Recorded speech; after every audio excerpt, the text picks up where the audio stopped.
So what we can say is love can be an expression, it can be a feeling, it can be an action. Expanding self-love and sharing it with others. Expand your self-love and share that with others. And that is love to you. Very nice. Chicago gives a heart. Okay, so the source of all feeling of love lies within you. Agreed? And this is based on the thoughts and the beliefs that you are holding. So love can be action, it can be a feeling, it can be a force, but it is also very programmed beliefs that you've had throughout your childhood when you've grown up and you've seen love in a different perspective or a certain belief system around you or in a thought. It's very, very humbling to realize that in order to feel loved, love is internal, it manifests as a feeling or action or thought or force. Yes, it is very internal. Ajay, absolutely correct. And in order to feel loved, you have to be thinking that you are loved. Isn't that a humbling realization? In order to feel loved, you have to be thinking that you are loved. And that's why love comes from within. For example, now if someone loves you, and but they don't express it, or they express it in a way that you don't feel it, and you don't believe the person. So because you don't believe the person or the person hasn't expressed it, you don't feel the love. So where did that love actually originate from? It originated in your mind, and inside of you it originated as a thinking. Okay, so it's all of what you've said, it's absolutely correct, but a certain take onto that is that. So if we are in love, we have that chemical inside of that really brings it out, and you kind of feel all overwhelmed with your beloved and you don't want to leave the beloved, and you're attached to the person and you can't think of anything else but that is an in love feeling. Now an in love feeling is different to a feeling that you would call true love. So when we talk about differences between in love and true love, what would you say are the differences? Let's discuss it. Only if we know what the in love feeling is and what the true love feeling is, it's different for everyone, then only you'll be able to think of heightening your relationship in some way or the other.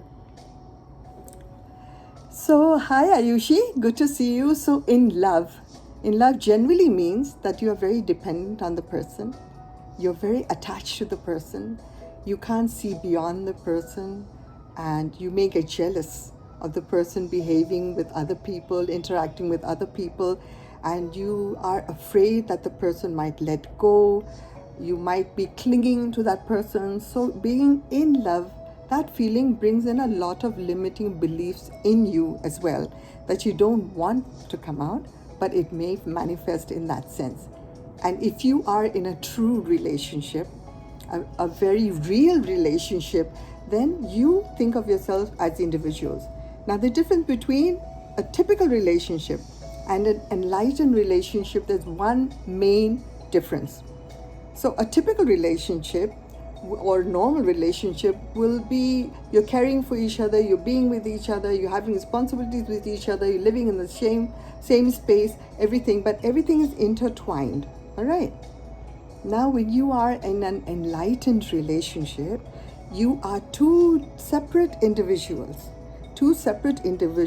trying to grow in your own space, but living with a person that you love. So isn't that a very, very high kind of a self-growth attitude when you are living as individuals? This is the modern age, this is today. When you can accept that the other person is not perfect, when you can accept that the energy is there for you to take care of the other person's well-being, not just my well-being, when I can give and take, I can be independent, I can think of the realities and understand the realities of the other person and be able to accept it.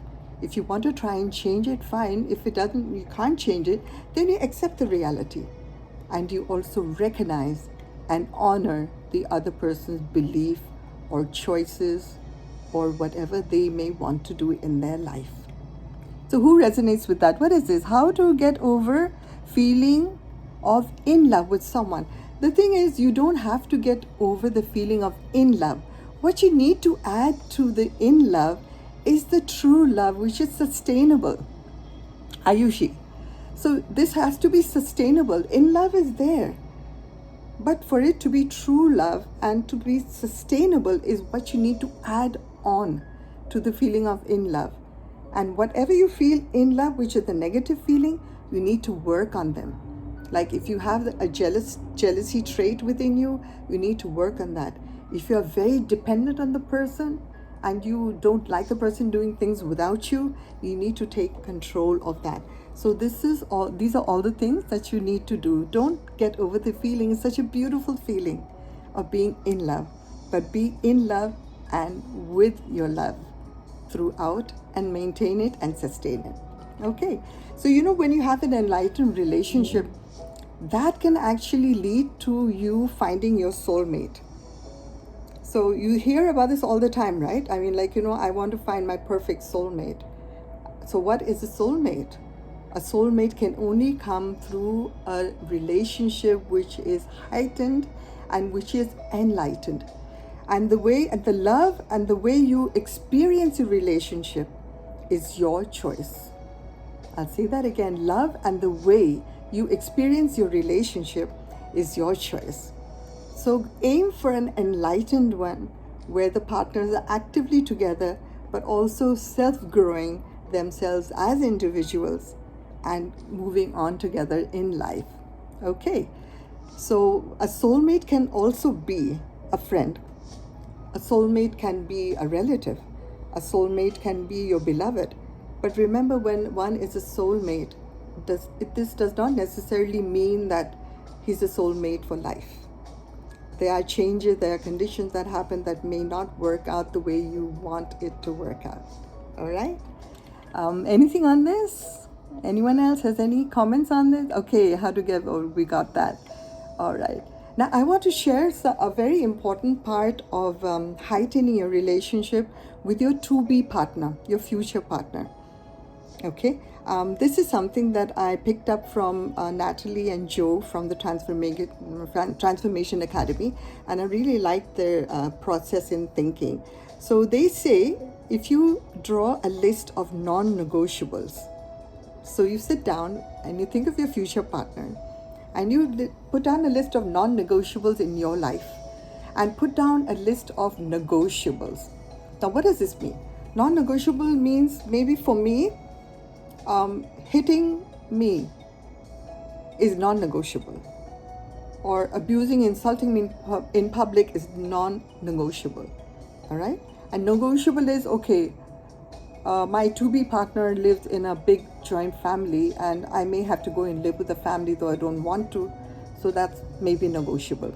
So to you, in your mind, write down your list of non-negotiable, write down your list of negotiables, leave it, rethink, come back to it, recheck to see whether your thinking is correct. Like you might have written, if he doesn't do the household chores, it's non-negotiable. But when you come back to it, and you say, no, it's okay. I mean, if he doesn't do the household chores, I think I can deal with that. So then that actually for you becomes negotiable.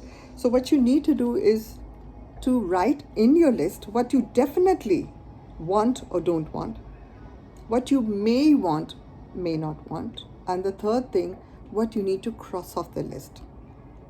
In your non-negotiable list, if you have more than 3 things that your other partner, your fiancé, your boyfriend, your girlfriend, your to-be partner has, then you need to rethink on that relationship, because there may be things that you will not be able to handle later on. Yeah? So are we all resonating? So give me a thumbs up. Are we resonating? Are we moving on? Let's see a thumbs up. Or anyone has a question?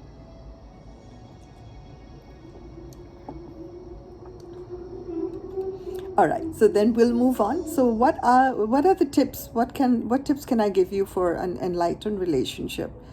There are lots of things you can do. Prishita, thank you. Yes, all right. So there are a lot of things you can do, and I'm sure there are a lot of things you've already thought of, but I want to share what I think. So, one is recognize the difference between being in love and having a true, real relationship and work towards it. Second, be real. Don't play the role of a beloved or a husband or a wife the way you've seen it throughout your childhood. Be you. Be real. All right? That is what's going to take you forward in life. Be aware of your limited beliefs and change, self grow, heal, work on them. Okay? And in your choice, you have to be able to forgive yourself. If there's anything at all that you've done or you feel that has not gone well, you must be able to forgive yourself and not self-sabotage. All right? And try and be ready to forgive the other person for whatever they are doing. All right? So you also think of the non-negotiable. Have a vivid relationship vision. That's a vision. If you have a vision and you go around that, okay, it may not all come out to be exactly how you want it to be, but then you have certain guidelines, certain skeletons, certain negotiable, non-negotiable to move on with. All right? And one of the very important things is treat your partner as if you would treat a stranger. So why am I saying that? Have you noticed that we are probably more abusive, or we use the wrong language more with people who are closest to us, people who are with us at home? And when we're out in the social circle or with strangers, we're very kind to them and we're more accepting of what they're doing right or what they're doing wrong. So we need to treat our partner even better than we treat a stranger. Our partner has to feel that I'm a safe haven. You can tell me anything you want. You can share your feelings, your fears, your disbeliefs, or whatever it is, and not worry about me judging you. And that's a beautiful feeling, and that's one of the basis foundation that you should all have, that we should all think about when we come to this. Okay. And so now let's think about methods of tackling problems. If we want to heighten our relationship with our beloved, there are going to be ups and downs, right? And there are going to be a lot of things that will happen that you will have to solve or think about or try and treat. So what are the methods of tackling a problem? Number one, air out your problem. You know, half the problems that we have in our lives, we only need a sounding board. Like if I go to my husband and I complain about him doing, you shouldn't have done this, and why did you do this, and you know, this person was really mean to me, and this is what happened, I'm feeling really low, I'm really frustrated, and you just give a listening ear. And I have gotten my soundboard, I have aired myself out, I will already feel a little better. So what I need to feel is, I need to feel that I was heard. So what you can do is just mirror my phrase. Oh, okay, Veena, you were feeling this. You are feeling this. You felt that way. All right? So you just mirror those feelings. If you mirror those feelings, then I will feel better. And then I will feel even better if I think that you think I make sense. So if you think, yeah, I can understand your perspective. I can understand what you're thinking. You may not have to agree. You don't have to agree with me. But the fact that you may think I may be right in my own perspective is helping me a lot. And thirdly, then I feel understood. When you say, I can understand how you feel this way. Maybe if I was in your place, I would also feel the same way. So basically, you are understanding me. Now, this doesn't mean that you are agreeing with me, but you are understanding me. All right? So this is a very small thing, but with all the small things in life, you know, we kind of tend to make it a big thing. We tend to argue and then talk back, and it just gets into, a worse argument and all. So just hear the person out and just, okay, I get what you're saying, right? You know, give the person some time to dilute, to vent, and come down to a calmer position when you can actually talk to the person. Yeah, does that make sense? All right, so then secondly, we can brainstorm. Now, when things don't work out with airing, then we need to brainstorm. And I call this an ABCF. So, with the permission of your partner, sit down, take an agenda. Never sit down to find a solution. Sit down only if you know you're going to get up with a solution. If you're going to talk about the problem only, it's only going to get worse, because you're going to talk about 10 other things and nothing will happen. So you sit down with that thought in mind, that I'm going to find a solution. Or if you have a solution in mind already, so you sit down with the agenda and you brainstorm. So A is agenda, B is brainstorm. Write down, each of you write down a separate list of what things you think you can do to better the situation or better the issue that you're talking about. So it can be different, it can be funny, it can be witty, and it can be serious. And then compare notes and try to understand, okay, this is what I can do. And once you think of that, then you go ahead and you follow up on it and move on and try and get it right. Use your apology language. Show your regret, show your apology, and just express that you are sorry. And you will think about it and you will take care next time. What can I do to make amends? कोई छोटा नहीं हो जाता है. Basically, the ego gets in the way. Don't let that ruin a relationship. By being calm and accepting, you will only heighten your relationship. So now with this, I would like to take you through a 2-minute meditation. I like this one particularly by Josie Grouse. Okay, so it's a relationship healer. So if you have a relationship where you're trying to heal, then this is the kind of meditation you can do. It's just a 2-minute meditation. So close your eyes, and I'm just going to say what I want, and just hear me out. Close your eyes. Take 2 big, deep breaths. I'll get to you rather in a minute. Take 2 big, deep breaths. Go inwards as a person. Now invite your partner into this meditation without judgment. Think of your partner as your beloved, as a person you love. No judgment. Have him sit opposite you. And think of all the beautiful moments, the joyous moments together. Close your eyes and think of them with intensity, with vibration.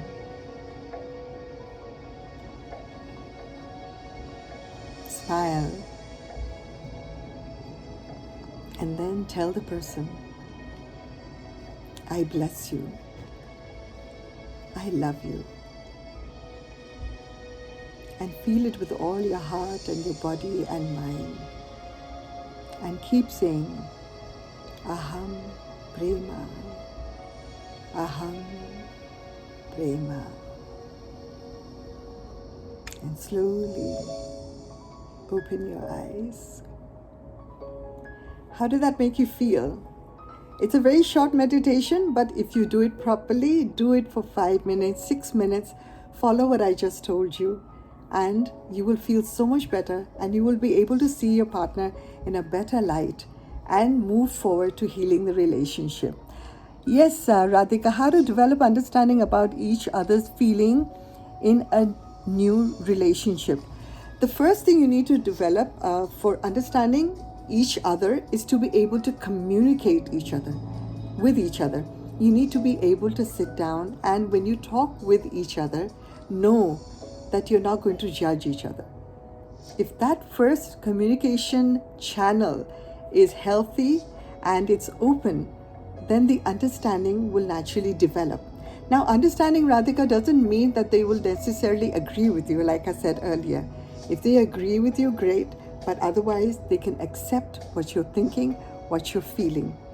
So in a new relationship, this is one of the basic foundations for trust, honesty, a safe haven, and being able to accept each other for what they are. If you think in that direction, you will get to the goal. Now, the goal is never perfect, but you'll get to as much as you can, at just to a highest level possible. Okay, Radhika, does that answer your question? Okay, great. So now we're going to talk about something that very close to my heart is love languages. How do we heighten your relationship with your beloved? By using love languages. Now, to keep your beloved happy, the very important thing is you need to be keeping him happy the way he wants to be happy. Now, if I'm happy, if I love birthdays, okay, and I love surprises, but my partner doesn't, and I throw that surprise and I do lots of things for his birthday and all, he'll probably just turn around and say, I appreciate you doing all this for me, but I don't like birthdays. I don't like surprises. What's a big deal in a birthday? It's okay. It just comes every year. And you are crushed. So it doesn't help. What we need to understand emotionally with our intelligence and with our mental intelligence is how does the other person, other partner feel happy or feel loved. Now, you may think this is sounding very complex, and how we're going to even find out what our future partner or, what is the language that my partner hears. It's very important, the language your partner hears. So I'm going to give you 5 subtitles. They can be more, but I'll give you 5. And look them up. See your partner, listen to him, understand him, and then start doing things the way he likes it. And hopefully, when he is in a good frame of mind, explain that to him what you feel is important, also what he can do for you. So the first one is words of affirmation. A lot of people are very verbal, your partner may like receiving letters or cards or having been told, I love you every day, or, being appreciated in public. So these are all words of affirmation. So if he's a kind of person, now I'm talking about he, just to take an example, she and he. So that if he's that kind of person, then look for those things that you can do. These things then will make him feel loved, because he's thinking he is loved, and that's why he's internally feeling loved. Are you getting what I'm saying? Second thing you can do is, not what you can do is understand that someone might like quality of time. So maybe your partner is a kind of person who loves doing activities together, who loves talking together, who loves having deep discussion. Now, if your partner is that kind of a person and you're having a discussion with him, put off your phone, eye contact, do not get distracted. People who like this kind of discussion hate it. They actually hate it when the other person is not paying attention, and they feel unloved, they feel unimportant. So we don't want to do that. Okay, so that's the second thing. So it could be the quality time that they want. Now, one kind of partner can be the kind of person who loves receiving gifts. So that kind of person is a person who would like surprises or birthday gifts. Now, the gifts don't have to be expensive. They could be something which is not money oriented. Maybe it's just a little axe that makes him feel okay that he's gotten a little gift, some love gifts, right? So, or little acts. So these are the kinds of things you can think for the person. Another love language would be acts of service. So you do little things that the partner likes, little things being done. Now, supposing you are a kind of person who likes your partner doing household chores, and your partner knows it, right? And if he does those household chores, maybe he doesn't want to, but he does it, you are going to feel loved. All right. And vice versa. Everything that I'm saying can be vice versa. If there's something, make a nag list. Make a nag list of all the things that your husband or your wife or your spouse or your boyfriend, girlfriend, beloved, whoever it is, keeps nagging you about. Then do one thing a week from that nag list.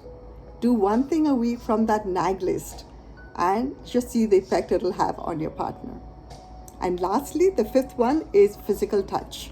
Some partners love it when they are hugged, when they're kissed more often, or they're more sexual, or maybe they like massages, or maybe they just like holding hands, or while you're having discussion, they like, kind of like touching each other while they're talking. So maybe the kind of person you are with is very physical. So I've given you 5. So I'm just going to go over those words again. So it's words of affirmation. These are all love languages. It's one of the most important things you can do to heighten a relationship, and one of the easiest. You just have to put your mind to it and try and understand what kind of person your partner is, and help him understand what kind of person you are. So it could be words of affirmation, number 1. Number 2, quality of time. Number 3, acts of service. Number 4, receiving gifts. And number 5, physical touch. So are we all resonating on that? They understood all that? So there are 5 things that you can actually see. Because love actually is not about finding the perfect person. There's a very famous saying, love is not about finding the perfect person. Love is about seeing an imperfect person perfectly. Love is not about finding a perfect person. It is about seeing an imperfect person perfectly. All right? It's a beautiful quote, and it's so true. So understand these love languages of both the people. So last on the agenda for me today is talking about how to sustain love. So I'm really going to give you, like, in a few minutes, just a few tips that you can do to sustain love. Gratitude. Fill a jar with 30 chits each about what you like about the other person or what you like about the relationship. And each of you see the other person's chit on a daily basis and just see what magic unfolds. It's crazy, right? And gratitude through a journal. Write things that you're grateful about with the other person and things happening with the other person. Do activities together. Do scary activities. Paragliding. Do something that gives you that rush of adrenaline and gives you that excitement. Do new things together. Volunteer to do some work together. So bringing that excitement in your life, bring in that intimacy in your life.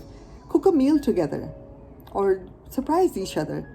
See what kind of person he is or she is and how you can do that. Or just develop more emotional intimacy. This you can do by writing a bucket list together. Write that together. So everything is all about togetherness, or your goals or deep discussions. Flirt with each other. You're never too old to flirt. So flirting is wonderful, it's healthy, it's good for your body, it's good for your emotional being, it's good for your mental being. Text each other, greet each other, like with lovey-dovey words. So there's so many things you can actually do. So there's so many things now. Heighten a relationship with your beloved. Don't let that relationship go. And one last thing I'll say, if you can take care of all external factors and make it work and get better and heighten the relationship, great. If it doesn't work, the partner does not change, does not do what you feel like it should be done, then start working on yourself internally and change yourself, because the change eventually has to come from yourself, from within. And if that also doesn't work, then you need to check the perspective on your relationship. Maybe let go of the person mentally, emotionally, even though you're living with the person, or in other words, just question your relationship again.